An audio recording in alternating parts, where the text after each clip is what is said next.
Greetings, adventurers. You're listening to The Quiet Journeys of Professor Atwood with me, Professor Atwood.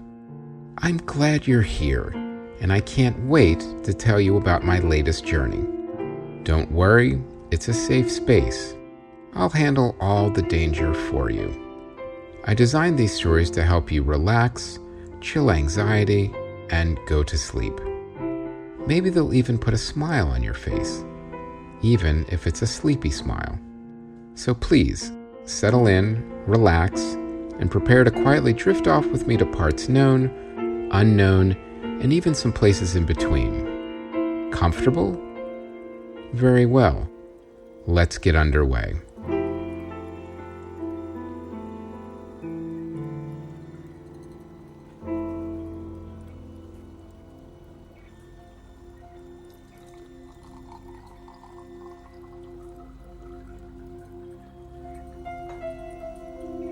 Good evening, adventurers. I hope you're doing well.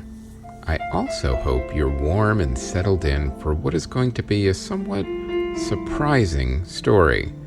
This evening, we're going to go back to Site B, and more specifically, the Rocket Room, for a very important reason. Now, Bradley was still on vacation in Christmastown, visiting his family. He took his new girlfriend, Dolores, our security officer / mercenary, with him, and they were having a wonderful time. I heard from Bradley, and he said his family is welcoming Dolores warmly. Even though the lengthy Christmas season in Christmastown was coming to an end, it was still a brightly lit, joyful time there, and everyone was having a fantastic time. Now, it did take Dolores a little extra time to adjust to the cold near the North Pole, even with Christmastown being located on top of a hot spring, very different from the tropical adventure that had just concluded. Now, they were doing everything from enjoying hot apple cider to doing a little snowmobile exploring and all sorts of stuff, even some cookie tasting, which is honestly always fun and delicious. Now, while I of course worry that Bradley may be taking on too much danger on his own sometimes, I have to remind myself he is more than capable, will someday be a scientist and explorer in his own right, and go off on his own. I mean, he did come back through time to the Paleozoic era to find me, after all. While I wanted him to spread his wings at some point, I still had a lot to teach him. And as someone who has 2 grown children, it's always a bittersweet moment when they leave the lab to go off on their own to seek their fortunes. Bradley would be returning in a few days, which was just in time and would coincide for the most part with what I was preparing for. As I said earlier, we were going to Site B this evening, and there was much to do, including inspections and prep work. But more on that in a moment. First, I need to tell you about a few things. I'd like you to rate the show with a bunch of stars. Reviews are great too, but ratings with stars will awaken the sleeping algorithm. So please, rate the show and add some stars, and if you want to add a review, that is extra great. It's always nice to read pleasant things about what we're doing over here. Oh, and don't forget to tell your friends directly about the show, and post about it wherever you post about things. Thank you, adventurers. Now, before I mention the White Cat Adventures Club, I want to remind you that we've created a Science and Adventure Helper donation link on the homepage. Just go to whitecatentertainment.com and click Donate for a one-time donation. Then you can do it whenever you like for whatever you like. Want to drop a 20 every few months? Great. Or if you just want to donate a little more one time or once a year, that's up to you. Every bit of science and adventure helps. But if you do want more, there is the White Cat Adventures Club. You can get early access and ad-free listening to all the shows, and an exclusive look at my very irregular journal. Science and exploring is expensive, and your support helps make it happen. And for just $5 a month, you could show your support for the show. At the $10 tier, you can even get some soundscapes and graphic novels periodically. and at $20 you can get an exclusive t-shirt. So please, go to patreon.com/whitecatentertainment and enjoy the access your way. All right, let's get back to the story. Now, before I get too deeply into what's going on, I do want to mention something about adventures in general. Sometimes we find adventure, which is usually the case. But sometimes adventure finds us. It was definitely the latter this time. And as much as I don't like to rush things, there was a bit of a clock I was working against. NASA called and needed my help. They had lost contact with one of their manned deep space missions to Mars. Now, these are the ones that they don't really talk about or advertise for a myriad of reasons, and we'll get into that later as well. And unfortunately, due to governmental cutbacks, there wasn't another manned spacecraft available, and asking other countries for help was out of the question since everything was under the top secret need-to-know government umbrella. Now, I understand why countries need to keep state secrets, but I get into disagreements, perhaps more often than they would like, with government officials about science and technological issues, especially when it comes to space. All of humanity should be benefiting from the exploration of space and the cosmos, not just the country who gets there first. And even if every country does get there eventually, why would we not share our findings with each other? We'd make progress that much faster. As scientists, we are all about furthering knowledge and human ingenuity. Forward. It's the only direction any intelligent species should go.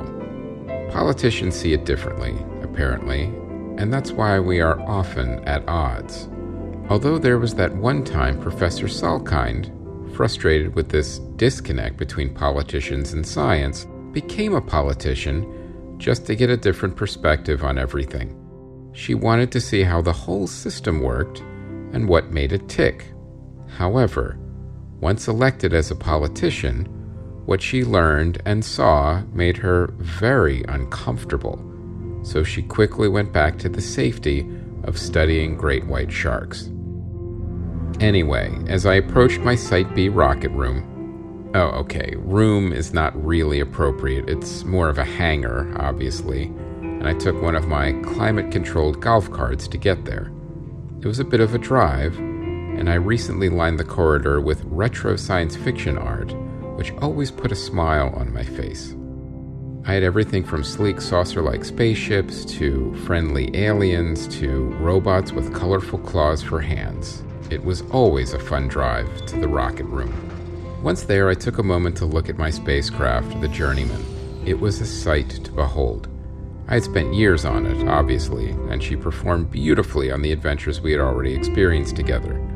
And we would be adding another one to the list very soon. Now, let me give you a bit of a refresher on my ship as it relates to space travel, since it's been a little while since we visited Site B.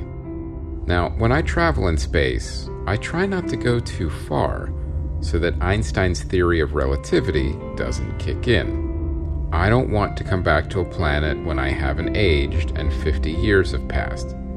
I don't think I would recognize anything. And honestly, I have a hard time recognizing things now, to be honest. And despite my best efforts, there is still a chance that in that time, machines, apes, trash, a virus, or apathy may take over completely, and I don't know if I want to be around to see it. But I am working on a relativity dampener for longer trips. But I'll be honest, I haven't gotten it quite right yet. I've only been able to shave 10 years off of every 75, so there's still more work to do. If I can get it at least close, then people will just say, "Hey, I haven't seen you in a while," instead of, "Why haven't you aged in 30 years?" Luckily, I just had to go to Mars, which was closer, so I wouldn't have to worry about relativity too much. The effect was negligible. Now, there would be some time dilation, of course, but I would deal with that when I got there. The other thing that was important to note here is that my ship, the Journeyman, is a bit faster than anything NASA is using right now. NASA and I often collaborate, and sometimes we can help each other out and get where we need to go faster. And sometimes I can get where I don't want to go a little faster too. Just because it's NASA doesn't mean we don't occasionally disagree or have different ideas on how to do things. That's fine, normal, and a little friendly scientific astrophysics competition is healthy. For instance, I mentioned a while back NASA is investigating something called electric sails, or e-sails. Instead of a single solar sail, e-sails use several long, razor-thin coils that sprout from the center of the spacecraft. When charged particles in solar wind reach the spacecraft, they're repelled by the electric field that the coils create and then propel the spacecraft forward. But, too slowly. This technology holds promise, but sometimes even as a scientist, I get a little impatient. So for now, I'm still sticking with my tried and true modified ion propulsion. Now, ion thrusters are currently in general use, from keeping communication satellites in the proper position to propelling spacecraft. These thrusters have high specific impulses, a ratio of thrust to the rate of propellant consumption, so they require significantly less propellant for a given mission than would be needed with chemical propulsion. Now, let's talk a little bit again about how ion thrusters work. Now, I don't know about you, but talking about propulsion systems always tends to relax me. Now, an ion thruster ionizes propellant by adding or removing electrons to produce ions. Most thrusters ionize propellant by electron bombardment. A high-energy electron, a negative charge, collides with a propellant atom, a neutral charge, releasing electrons from the propellant atom and resulting in a positively charged ion. The gas produced consists of positive ions and negative electrons in proportions that result in no overall electric charge. Now, this is called plasma. Now, we're all familiar with plasma. It used to be in our TVs, and it played a role in the arbitration of the Cloud City residents a while back, if you remember. Now, plasma has some of the properties of a gas, but it is affected by electric and magnetic fields. Common examples, in addition to TVs that aren't made anymore, are lightning and fluorescent light bulbs. Kind of also not really made anymore. The most common propellant used in ion propulsion is xenon, an odorless gas, as I've mentioned before, which is easily ionized and has a high atomic mass, thus generating a desirable level of thrust when ions are accelerated. It also is inert and has a high storage density. Therefore, it is very well suited for storing on a spacecraft. Even on long trips, I always have plenty of xenon. I have backup tanks like the way cars do. Now, in most ion thrusters, electrons are generated by a process called thermionic emission. But then, I like to customize. I add my own special blend of additives into the mix, and I hyper-accelerate the ions, which gives everything an extra little kick. And it shaves days, sometimes months, off each journey. It's like putting nitrous in a street racer, which is exciting, but not as exciting as it looks in one of those street racing movies where the cars go really fast, every man works out relentlessly, and the women are barely provided any clothing. But I digress. The thing is, I also needed the extra propulsion for the extra weight. The Journeyman was not a light spacecraft, and that was by design. Like all of my other vehicles, I like my creature comforts and a little extra room. As you know, luxury is definitely one of my faults and weaknesses. What can I say? I like being comfortable, whether I'm in the middle of the ocean or in the vastness of space. The Journeyman has a nice and welcoming foyer where I created a hub to give access to all the critical parts of the ship at once. just like a mini version of my lab and the various sites.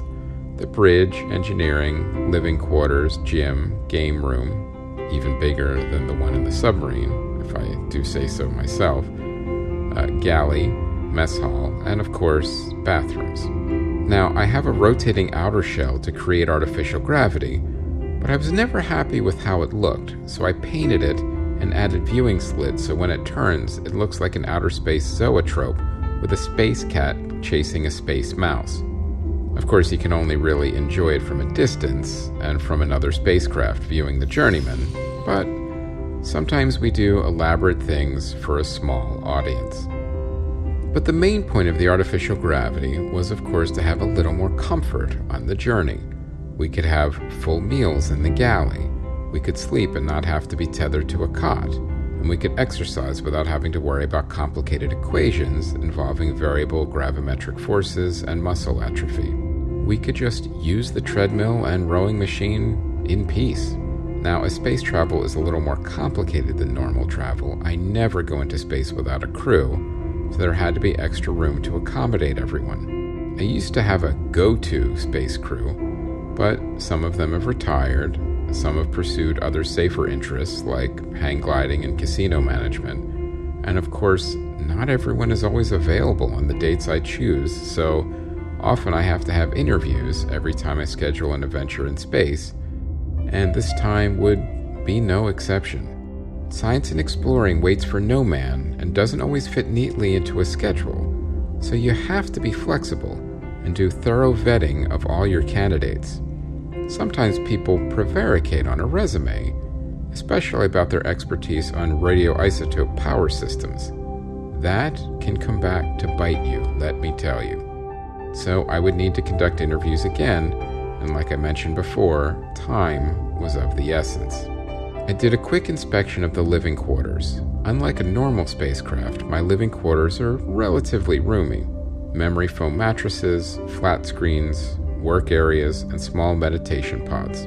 We still have to take weight, mass, propulsion, and fuel into account, so they're still small. I mean, I don't want to be known for having an ostentatious spacecraft, but the living quarters are roomy for a spaceship, basically.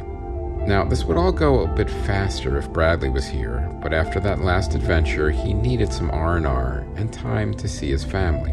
And I think some alone time with Dolores, too. I could manage without him, and I did not want to interrupt his visit. He would be back soon enough, and like I said, I could take care of things here in his absence. You don't want to get too dependent on your lab assistants anyway. Professor Conlon did that when his lab assistant finally moved on to start his own lab, and Professor Conlon had no idea where anything was, and it took him a week just to find the graduated cylinders. Anyway, Bradley would miss the crew interviews, which may disappoint him a little as he actually likes doing them, as he finds the human compulsion to exaggerate on a resume fascinating. Now, I don't share his enthusiasm for CV embellishment, as it makes the job of finding qualified, non-embellishing candidates a bit more difficult.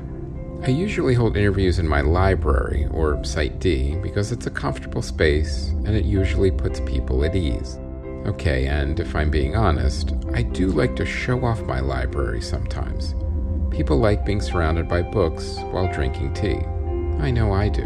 And the more someone is at ease, the quicker I can get to know them and see if they're the right fit for a journey into space. So I always hold interviews in my library. Okay, now I want to switch gears a little bit here. We'll get into the logistics of getting to Mars a little later, but first, I want to mention the brief history of exploration for the so-called Red Planet. Now, these are the forward-facing historical facts, so don't be surprised if, things go well, and we start to contradict a few of these common knowledge facts a few times during our upcoming journey. In other words, I just want you to keep an open mind as we might be, let's just say we might be contradicting a lot of conventional wisdom about Mars as this journey progresses. Anyway, as I'm sure you're aware, the planet Mars has been explored remotely by spacecraft. Probes sent from Earth, beginning in the late 20th century, have yielded a large increase in knowledge about the Martian system, focused primarily on understanding its geology and habitability potential. Engineering interplanetary journeys is complicated, obviously, and the exploration of Mars has experienced a high failure rate, especially the early attempts. Now, there are reasons for the high failure rate other than the complexity of the engineering, but we'll get into those soon enough. Roughly 60% of all spacecraft destined for Mars failed before completing their missions, and some failed before their observations could begin. Some missions have met with unexpected success, such as the twin Mars exploration rovers Spirit and Opportunity, which operated for years beyond their specification. As of December 2022, there are 3 operational rovers on the surface of Mars: the Curiosity and the Perseverance rovers, both operated by the American Space Agency, NASA, as well as the Zhurong rover, part of the Tianwen-1 mission by the China National Space Administration, or CNSA. There are 7 orbiters surveying the planet: the Mars Odyssey, the Mars Express, the Mars Reconnaissance Orbiter, MAVEN, the Trace Gas Orbiter, the HOPE Mars mission, and the Tianwen-1 Orbiter, which have contributed massive amounts of information about Mars. Various Mars sample return missions are being planned that would pick up the samples currently being collected by the Perseverance rover. Now, in fact, NASA has already asked me to bring some of those samples back with me to save some time, but that's not really my primary objective, obviously. So in all, there are 11 probes currently surveying Mars, including the Ingenuity helicopter, which is scouting sites for Perseverance to study. They work in tandem. Now, Mars has long been the subject of human interest. Early telescopic observations revealed color changes on the surface that were attributed to seasonal vegetation. Further telescopic observations found 2 moons, Phobos and Deimos, polar ice caps, and the feature now known as Olympus Mons, the solar system's tallest mountain. The discoveries piqued further interest in the study and exploration of the red planet. Mars is a rocky planet, like Earth, that formed around the same time, yet with only half the diameter of Earth and a far thinner atmosphere. It has a cold and desert-like surface. One way the surface of Mars has been categorized is by 30 quadrangles, with each quadrangle named for a prominent physiographic feature within that quadrangle. This was done by the United States Geological Survey. Each quadrangle is a region covering a specific range of latitudes and longitudes on the Martian surface. Quadrangles are named after classical features, and they are numbered from 1 to 30 with the prefix MC for Mars chart, with the numbering running from north to south and from west to east. The quadrangles appear as rectangles on maps based on a cylindrical map projection, but their actual shapes on the curved surface of Mars are more complicated quadrilaterals. But unless your scientific specialty is geometry, you're most likely not going to be bothered by this. The 16 equatorial quadrangles are the smallest, with surface areas of about 1.7 million square miles each, while the 12 mid-latitude quadrangles each cover 1.9 million square miles. The 2 polar quadrangles are the largest, with surface areas of 2.6 million square miles each. Now, in 1972, NASA's Mariner 9 mission returned thousands of photographs collectively covering more than 80% of the Martian surface. That year and the next, NASA's Jet Propulsion Laboratory collaborated with the United States Geological Survey's Astrogeology Research Program to assemble Mariner's photographs into the first detailed photomosaic maps of Mars. To organize and subdivide this work, the USGS divided the planet's surface into 30 cartographic quadrangles, each named for classical features within the respective regions, and the various quadrangles were assigned to geologists at USGS and at American universities for mapping and study. So, in conclusion, as continuing missions to Mars have made increasingly accurate maps available, Sort of. The International Astronomical Union has assigned names to regions of the planet's surface that reflect its actual surface features and geology. These names are also broadly inspired by classical albedo features, with the result that they generally correspond to the names of the arbitrary USGS quadrangles, though larger IAU features frequently span multiple quadrangles. But you know what? I think that's enough on the mapping and surface exploration of Mars. There's a lot more to discuss, and now I'm going to tell you about why there is some extra urgency on this adventure, and why this adventure is going to be a bit more personal than usual. Now, I keep mentioning that there was a time consideration. There was. I said earlier that sometimes you find adventure, and sometimes adventure finds you. I would indeed be going into space and going to Mars to find out what happened to NASA's lost Deep Space Mars mission. But that wasn't the whole story. There was another reason NASA contacted me privately. My son, Patrick, was on that mission. As you remember, he is an astronaut and has an even higher security clearance than I do, so I don't always know what he's up to. But as a parent, you understand that this is simply part of being a parent. I mean, you don't always know what your children are up to until you get a call. And that call may be from the Nobel Science Committee because they can't find your son or daughter's contact info. Or that call may be from the local police department with instructions on how to post bail. Either way, you now have an update on your child and what they've been up to. Patrick was doing something important on Mars. Of that, I am certain. And all things considered, even with pending crew interviews and Bradley still gone for a few more days, the Journeyman was the quickest option. NASA knew this, and that's why they contacted me, after, of course, apologizing profusely for losing track of my son in space. Sometimes adventures become personal. I mean, they all are, to some extent, but this one was obviously more so. Now, I knew my son could take care of himself on any planet, but sometimes, as a parent, you need to take out your own spaceship and make sure. I mean, you don't want to be that helicopter parent, which is not a compliment, except for Professor Henderson, who would often use his actual helicopter to pick up his kids from school. Yes, I was a little concerned, as any parent would be, but I also knew that the proper preparation would increase the probability of this adventure's success. So as much as I wanted to run right out into space on my own, I knew that was both impractical and ill-advised. I've stressed the importance of preparation many times, and this was not the time to cut corners. I would multitask, though, despite the myth that human beings really can't do it. The Journeyman needs to be fueled up, prepped, and inspected, which would take days, and I would handle those tasks as I prepared for the crew interviews and Bradley's return. He would be back around the same time preparations would be complete, but I didn't want to completely catch him off guard about a space mission as soon as he returned to Los Angeles. Anyway, he was about to get a very long email that he could read on the plane. And I will tell you all about the crew interviews and the preparation for our journey to Mars next time. But before I end this evening's story, I want to talk to you about something.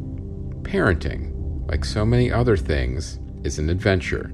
You never know where it's going to lead you or where it's going to go. Just like searching for pirate treasure, there are a multitude of hazards and rewards. But in the end, it's the journey that means the most.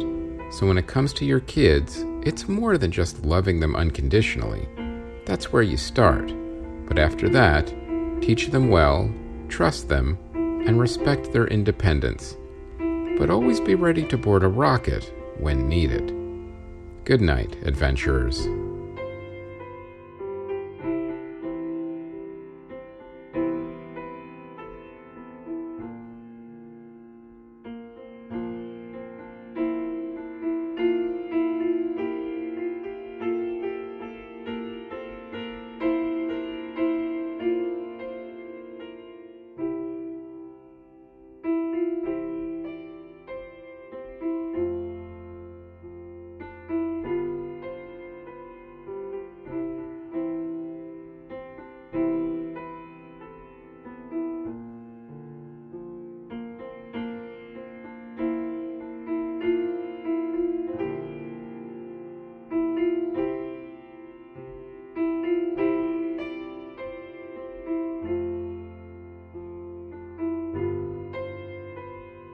The Quiet Journeys of Professor Atwood was created, written, and performed by Chris Mancini and produced by White Cat Entertainment. It is a work of fiction. Maybe. Music and sound design by Ron Tansky at rontanskymusic.com. For more info and merchandise, including t-shirts, mugs, and blankets, go to whitecatentertainment.com.